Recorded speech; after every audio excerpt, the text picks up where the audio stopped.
Com base na negativa do Alexandre, o Lula veio e revogou o visto do Darren Beattie e fez somente que ele não pudesse mais visitar o Bolsonaro, mas que não pudesse cumprir nenhuma das agendas no Brasil. Tanto é que o assunto virou manchetes no mundo inteiro. Olavo Edu Carvalho, melhor canal de corte do YouTube. Para isso eu preciso do seu like, preciso que você curta o vídeo para aumentar o nosso engajamento, para a gente chegar ao máximo de pessoas possível. Eu preciso mesmo. Cada like que você dá, eu sei que é chato, todo programa eu peço isso, e você tem que fazer todas as vezes. Mas a verdade é que você, nas redes sociais, determina o tamanho da relevância de cada canal. E mande o programa, manda nos seus grupos de WhatsApp, manda para sua família, manda para os amigos e manda para os inimigos, porque esse é o Paulo Figueiredo Show. Bom, vou começar o programa de hoje falando sobre um assunto que eu cheguei a comentar em um Reels no meu Instagram. Muitas vezes eu tenho adotado esse expediente quando acontece alguma coisa muito quente, muito caliente, a gente pega e não tem Paulo Figueiredo Show de quinta-feira até terça-feira, então é um hiato razoavelmente grande, a gente busca fazer um Reels. Então a gente fez um Reels no Instagram, um short no YouTube, sobre a notícia que dominou os noticiários no final da semana passada, e não é para menos, afinal a gente está falando de um incidente diplomático histórico criado pelo Lula. Caso você não saiba do que eu estou falando, eu te convido a recordar que na semana passada foi notícia, e nós trouxemos aqui no programa, que o nomeado para o governo Trump para o cargo de conselheiro sênior para políticas públicas relacionadas ao Brasil, Darren Beattie, iria ao Brasil para cumprir uma vasta agenda diplomática. Ele iria discutir assuntos entre o Brasil e os Estados Unidos sobre minerais críticos e se reuniria com várias autoridades brasileiras, várias autoridades, autoridades diplomáticas do governo Lula, e inclusive saiu na Folha de São Paulo, e é verdadeira notícia, acho que foi a Mônica Bergamo que noticiou que ele se encontraria com o Cássio Nunes Marques, o futuro presidente do Tribunal Superior Eleitoral, para conversar e buscar entender melhor o sistema eleitoral brasileiro. E também tentaria visitar o presidente Jair Bolsonaro na prisão. A novela você acompanhou. A defesa do Bolsonaro fez um pedido, obviamente o pedido foi feito, não seria feito de orelhada, não seria feito do nada, né? O pedido foi feito depois de uma conversa com o próprio Darren Beattie. O Darren Beattie perguntou à defesa se poderia visitar o presidente Bolsonaro, e a defesa informou que precisaria pedir ao juízo, ou seja, pedir autorização para o Alexandre de Moraes. Mas o Alexandre de Moraes chegou a conceder a autorização, mas para um dia em que o Darren Beattie já não estaria mais no Brasil. Então a defesa pediu para ele reconsiderar o Alexandre, ele negou e, portanto, inviabilizou a visita ao Bolsonaro. Com base na negativa do Alexandre, o Lula veio e revogou o visto do Darren Beattie e fez somente que ele não pudesse mais visitar o Bolsonaro, mas que não pudesse cumprir nenhuma das agendas no Brasil. Segundo uma nota publicada pelo governo Lula, o Itamaraty confirma a revogação do visto, tendo em conta a omissão e falseamento de informações relevantes quanto ao motivo da visita por ocasião da solicitação do visto em Washington. Trata-se de um princípio legal suficiente para denegação de visto, de acordo com a legislação nacional e internacional. E essa é uma acusação séria, uma atitude diplomática ainda mais séria. Além de ser absolutamente mentirosa, né? Mas, enfim. Tanto é que o assunto virou manchetes no mundo inteiro. Foi manchete, por exemplo, no The Guardian, jornal da Inglaterra. Foi notícia também no conhecido The New York Times. Foi manchete também no Washington Post. Foi manchete na Reuters. Foi manchete também, eu acho que não está no nosso roteiro, no Financial Times, o jornal mais influente do mercado financeiro mundial. E não foi à toa. É um assunto de extrema gravidade. E claro que o assunto E claro que a desculpa dada pelo governo brasileiro foi absolutamente capenga, né? Darren Beattie não iria ao Brasil apenas para visitar o presidente Bolsonaro, iria sim, originalmente, por conta de um evento de minerais críticos na embaixada, e tinha uma série de agendas que estavam sendo marcadas a posteriori da data do pedido de vista. Então, quando foi feito o pedido de vista ao governo brasileiro, o motivo principal era o evento de minerais críticos. Ora, é absolutamente normal que uma autoridade estrangeira visite um país para um determinado evento e, quando visite isso, aproveite para fazer outras coisas. Não é pouco usual, inclusive nas suas visitas aqui, as pessoas que estão nos assistindo, elas, por exemplo, quando chegam aos Estados Unidos, as pessoas perguntam, olha, o que você vem fazer nos Estados Unidos? Ou quando você vai aplicar para o visto, olha, eu estou indo para um congresso. Agora, ninguém impede que quando você vá a esse congresso, que você possa também ir a um parque de diversões, que você possa ir a um restaurante, que você possa ir fazer uma outra reunião, coisas que estão contidas dentro da categoria desse seu visto.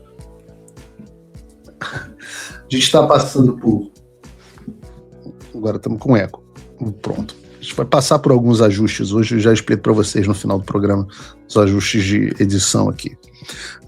Mas isso é uma coisa absolutamente comum, né? Então, por exemplo, ninguém pergunta no mundo livre o que um embaixador, com quem que ele vai se encontrar. Se o embaixador, por exemplo, o embaixador do Brasil aqui nos Estados Unidos, o Brasil tem uma embaixadora aqui nos Estados Unidos, o governo americano permite que a embaixadora tenha liberdade de atuação no país, desde que ela respeite as leis. Ninguém pergunta quem que ela encontra, ninguém proíbe ela de encontrar essa ou aquela autoridade, mesmo que seja uma pessoa do Partido Democrata. A embaixadora brasileira, com frequência, se encontra com grupos de esquerda, inclusive do Partido Democrata aqui nos Estados Unidos, e isso é tolerado.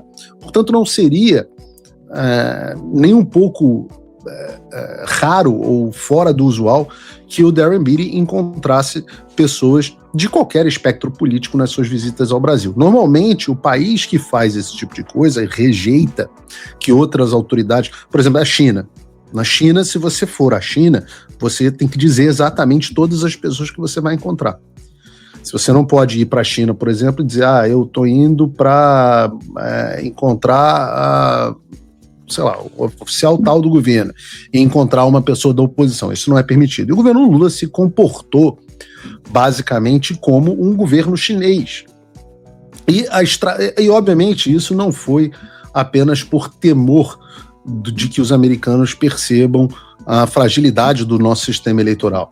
Essa foi também uma estratégia do governo Lula para tentar reverter a situação eleitoral, já que o Lula está indo de mal a pior nas pesquisas e há uma bateção de cabeça gigantesca no Palácio do Planalto. Eles não têm absolutamente ideia do que fazer. Veja, eu peguei, por exemplo, só esse gráfico novo que mostra a intenção de voto, não entre os eleitores de direita ou de esquerda, mas entre os eleitores chamados independentes, né? Nos dados da Quest, de agosto do ano passado para cá, o Lula perdeu 14 pontos entre os eleitores desse grupo, enquanto o Flávio subiu 13 pontos, né? Tem o gráfico aqui? Não. A gente não tem o gráfico? Porque o gráfico é quase que um espelho. E isso, de fato, é muito grave para eles. O Lula perder 14 pontos entre os eleitores, enquanto o Flávio subir 13 pontos. Eu vou até olhar aqui na minha cola, já que não está no... Não sei por que não está no nosso roteiro.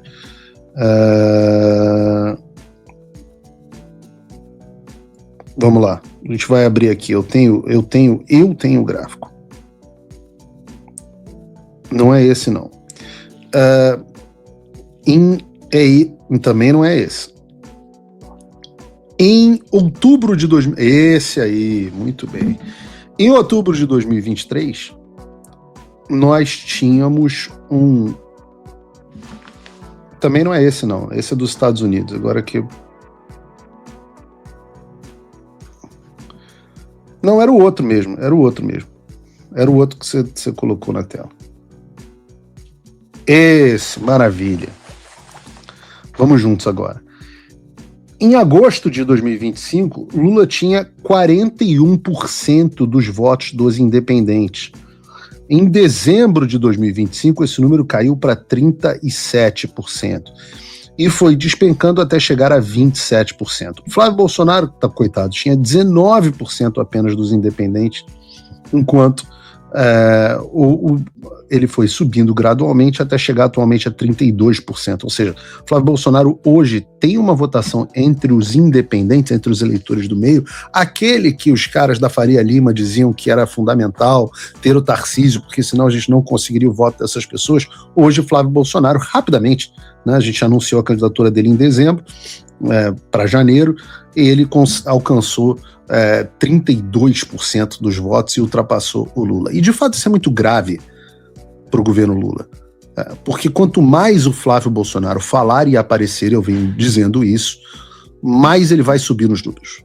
As pessoas, e vocês na audiência podem dizer aqui no chat, as pessoas estão absolutamente impressionadas com o Flávio, como, aliás, eu tenho dito, eu avisei a vocês que isso aconteceria. Primeiro, nossa base deu uma torcida de nariz para o Flávio, e depois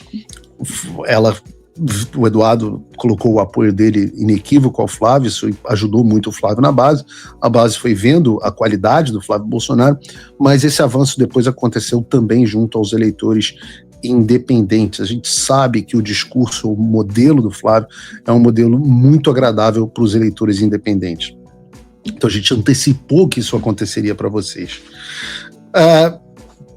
Então, sabendo que internamente a coisa não estava boa, porque eu digo o seguinte, além das pesquisas públicas, tanto a campanha do Flávio Bolsonaro quanto a campanha do Lula fazem pesquisas internas. Eu tenho acesso às do Flávio Bolsonaro com frequência, não tenho das do Lula. Mas eu tenho certeza de que as pesquisas do governo Lula mostram que Lula vai ainda pior do que o desempenho que mostra a Quest. A gente já tem números aqui internos do Flávio abrindo uma vantagem considerável em relação ao Lula, até começando a sair da margem de erro.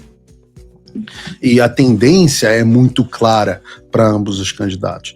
Então, sabendo disso, o que me disseram, me trouxeram essa informação e eu divido aqui com vocês, que partiu da cabeça do Sidônio, o marqueteiro do Lula, a ideia de apostar em uma nova agenda, em um fator externo, apostar em um confronto com o governo Trump.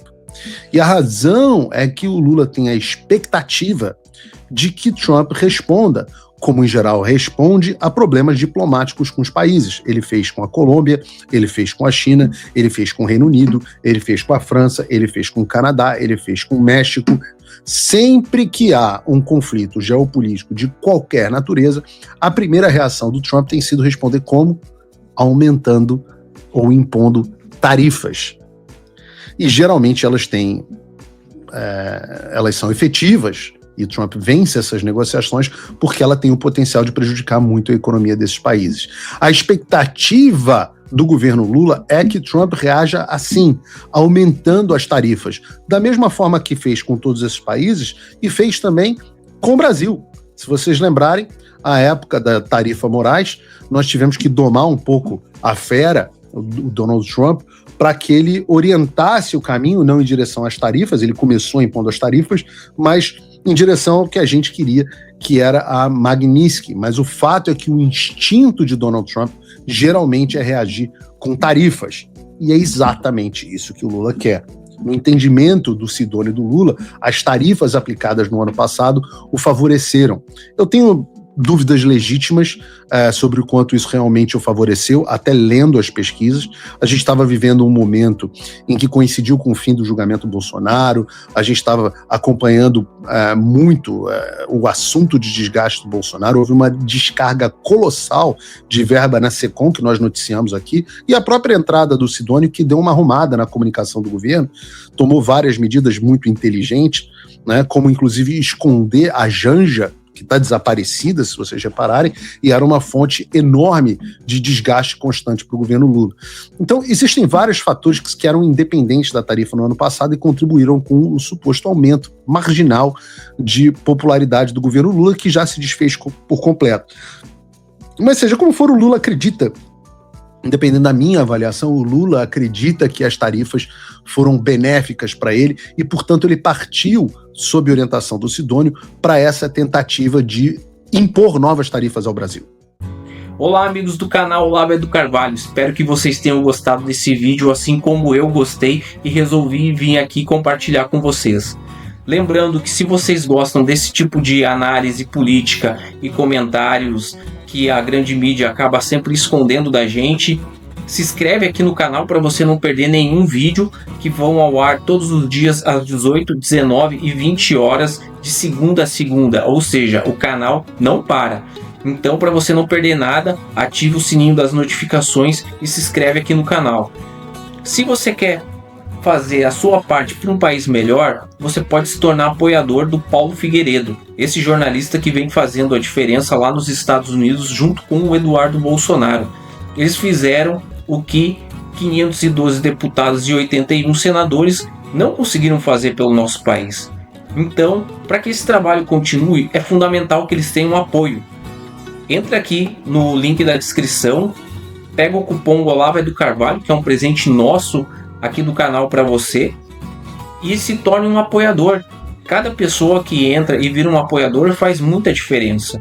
Paulo Figueiredo não tem apoio governamental e não recebe dinheiro público para fazer o que ele faz. Ele tira do bolso dele. Então, se você quer apoiar, tem um link aqui na descrição, tem o nosso presente, e com menos de 5 dólares por mês você faz a sua parte. Se você quer se tornar um apoiador ainda maior, fazer mais diferença e poder se comunicar com Paulo Figueiredo, ter acesso ao e-mail dele, a uma reunião mensal com os patronos Gold, você vira patrono Gold. É 50 dólares por mês e você tem acesso a um grupo exclusivo com pessoas brilhantes e que tem debates de excelentíssimo nível lá dentro. Então não perca tempo, faça a sua parte, porque o Paulo Figueiredo e o Eduardo Bolsonaro estão fazendo a dele. Valeu!